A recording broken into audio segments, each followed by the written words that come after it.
if A equals to A, B, C, X, Y, Z, P, Q, R and B equals to Q minus P, Y minus P, A minus X, R minus C, Z, and if A is invertible, then which of the following is not true?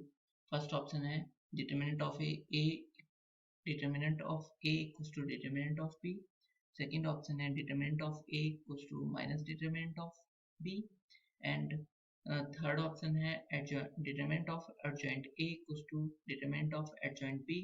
And fourth option है A is invertible if and only if B is invertible.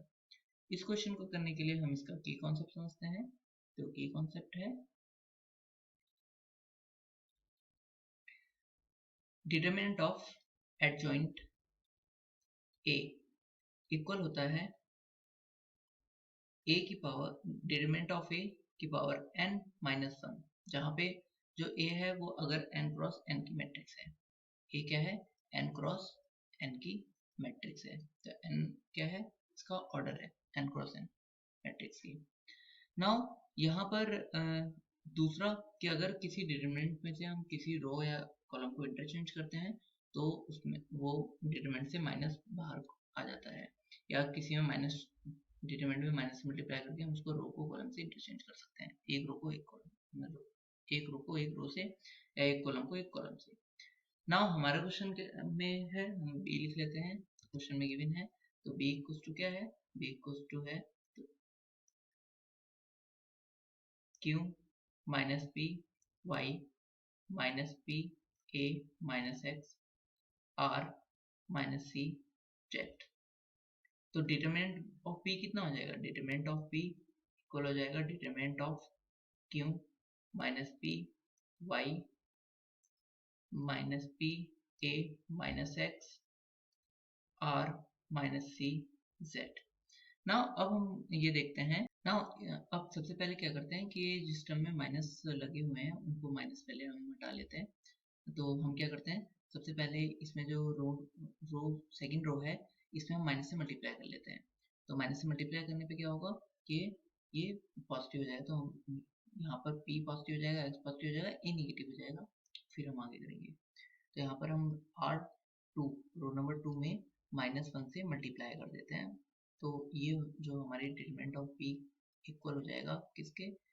Equal हो जाएगा Q minus P Y, और इसमें minus से multiply करेंगे तो P minus A X और R minus C Z हो जाएगा. अब हम क्या करते हैं कि कॉलम 2 में, इस कॉलम में जो है माइनस से मल्टीप्लाई करेंगे तो ये बिल्कुल ठीक हो जाएगा. तो यहाँ से ये किसके इक्वल हो जाएगा? तो डिटरमिनेंट ऑफ P हम यहाँ पर क्या कर रहे हैं, कॉलम नंबर C2 में -1 से मल्टीप्लाई कर रहे हैं. तो ये हो जाएगा डिटरमिनेंट ऑफ B इक्वल हो जाएगा.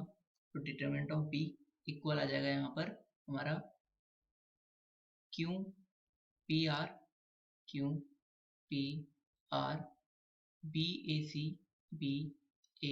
C and X Y X and Z. Now मैं इसका ट्रांसपोज ले लूँ तो इसका ट्रांसपोज क्या हो जाएगा? यहाँ पर हम इसको एक्चुअली डिटरमिनेंट जो A है, A के डिटरमिनेंट के फॉर्म में लिखना चाह रहे हैं.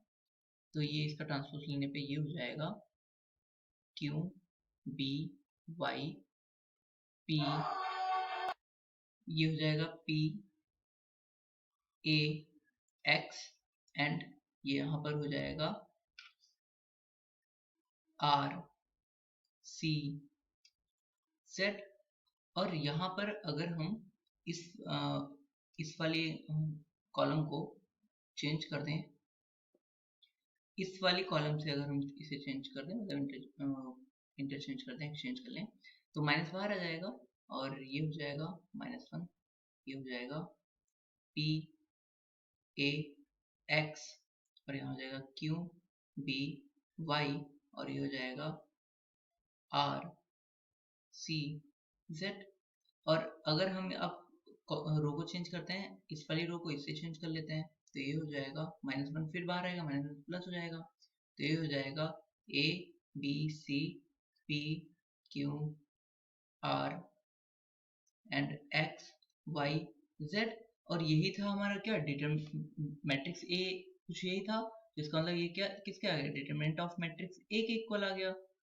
नाउ हम जानते हैं कि डिटरमिनेंट ऑफ बी इक्वल होता है डिटरमिनेंट ऑफ बी ट्रांसपोज के, तो मतलब बी का डिटरमिनेंट और बी ट्रांसपोज का डिटरमिनेंट बराबर होता है अगर बी स्क्वायर मैट्रिक्स है तो यहाँ पर ये क्या हो जाएगा, यहाँ से हमें क्या मिलता है कि determinant of B equals to determinant of A आ गया। नाउ हम चेक कर लेते हैं हमारा कौन सा ऑप्शन ट्रू है। तो यहाँ पे जो ऑप्शन नंबर ए तो ट्रू हो गया, बी इनकरेक्ट हो गया, और अगर ए जो है यहाँ पर, अब ये कह रहा है कौन सा नॉट ट्रू है, तो हमें पहला वाला तो क्या हो गया, सही ट्रू है, determinant of A equals to determinant of B. Second वाला क्या है, determinant of A equals to minus of determinant of B, तो ये नॉट ट्रू हो गया। तो इसका मतलब ये वाला ऑप्शन तो हमारा करेक्ट हो गया, ऑप्शन नंबर बी।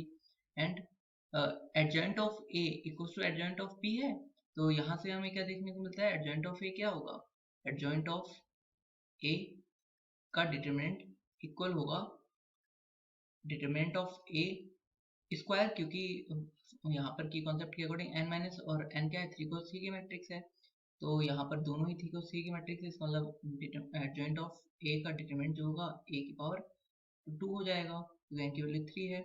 और इसी तरीके से एडजॉइंट ऑफ बी का डिटरमिनेंट जो होगा वो इक्वल हो जाएगा बी का स्क्वायर, और ये दोनों ही बराबर हैं, तो इस वजह से ए डिटरमिनेंट ऑफ ए बराबर डिटरमिनेंट ऑफ बी के, तो ये दोनों बराबर हो जाएंगे, तो ये वाला ट्रू हो जाएगा, इसका मतलब हमें तो इसमें नॉट ट्रू बताना है। और ये फोर्थ ऑप्शन में कह रहा है कि अगर ए इन्वर्टिबल है तो बी इन्वर्टिबल होगा, बी इन्वर्टिबल है तो ए इन्वर्टिबल होगा, मतलब क्या कि अगर ए नॉन जीरो है, determinant of a non zero है, तो बी भी नॉन जीरो होगा, ऑफ कोर्स, क्योंकि दोनों बराबर हैं, अगर दोनों जीरो होंगे तो दोनों जीरो हो जाएगा। सो ऑप्शन नंबर बी भी ट्रू हो गया कि if A is invertible if and only if B is invertible, तो ये भी ट्रू हो गया। सो हमें नॉट ट्रू बताना था, तो नॉट ट्रू कौन सा ऑप्शन है, सिर्फ हमारा एक ही ऑप्शन है जो नॉट ट्रू है, जो कि है ऑप्शन नंबर बी। तो correct answer is option number B, determinant of A equals to minus of determinant of B. Hope you understood it well. Best of luck. Thank you.